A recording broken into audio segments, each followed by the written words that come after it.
Carlos Marcello, born Calogero Minacor, February 6, 1910 to March 3, 1993, was a notorious crime boss of the New Orleans crime family from the late 1940s to the 1980s. His life was a tapestry of organized crime, political corruption, and allegations of involvement in major historical events, including conspiracy theories surrounding the assassination of President John F. Kennedy. Early life. Marcello was born in Tunis, Tunisia, to Sicilian parents. His family emigrated to the U.S. in 1911 and settled in New Orleans. Marcello quickly became involved in the city's underworld, starting with petty crimes before advancing into organized crime. In the 1930s, he was convicted of bank robbery, but his criminal career truly took off when he became involved in narcotic smuggling and organized crime operations. Rise to power. Marcello took control of the New Orleans Mafia in the late 1940s after the deportation of Silvestro Caralla, the previous crime boss. Under Marcello's leadership, the family dominated organized crime in the South, controlling gambling, narcotics, prostitution, labor racketeering, and political corruption. His empire expanded to cities like Dallas and Las Vegas. He maintained a low public profile, but behind the scenes, he was feared and respected, even allegedly controlling significant parts of the Louisiana political landscape. Political corruption and influence. Marcello's ability to manipulate the political system was legendary. He allegedly had close ties to Louisiana governors, judges, and law enforcement, which allowed him to run his criminal enterprises relatively free from interference. He reportedly bribed officials to ensure favorable decisions and protection from prosecution. JFK assassination conspiracy theories. One of the most controversial aspects of Marcello's life is his alleged connection to the assassination of President John F. Kennedy in 1963. While there is no conclusive proof, numerous conspiracy theories have implicated Marcello in the plot. The House Select Committee on Assassinations, HSCA, in the 1970s suggested that Marcello, along with other mob figures like Santo Trafficante and Jimmy Hoffa, might have been involved in the conspiracy.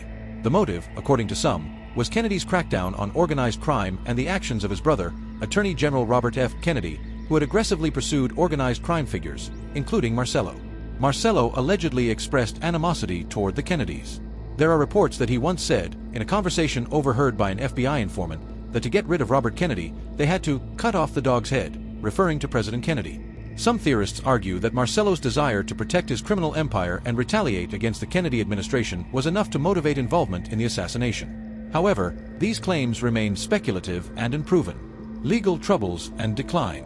In 1961, Marcello was deported to Guatemala as part of Robert Kennedy's efforts to fight organized crime. However, Marcello quickly returned to the U.S. under a false identity and resumed control of his empire. Throughout the 1960s and 1970s, Marcello faced various legal challenges, but his influence remained strong. In 1981, Marcello was convicted of racketeering in the FBI's Brelab investigation, which targeted bribery and corruption in labor unions and insurance companies. The FBI used wiretaps and informants to gather evidence, leading to Marcello's conviction. He was sentenced to prison and served 6 years before being released due to poor health. Death and legacy. Carlos Marcello died on March 3, 1993, at his home in Metairie, Louisiana. He had suffered from several strokes and was in declining health by the time of his death. His passing marked the end of an era in American organized crime.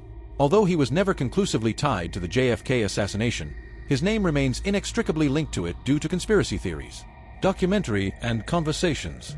Several documentaries and books have explored Marcello's life, his criminal empire, and his possible connection to the JFK assassination. Among the most notable is the documentary, The Man Who Killed Kennedy, The Case Against LBJ, which claims to investigate various theories about JFK's death, including Marcello's involvement.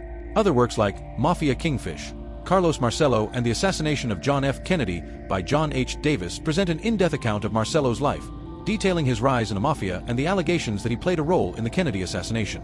In interviews and conversations featured in documentaries, former associates and law enforcement agents have painted a portrait of Marcello as a calculating and ruthless leader.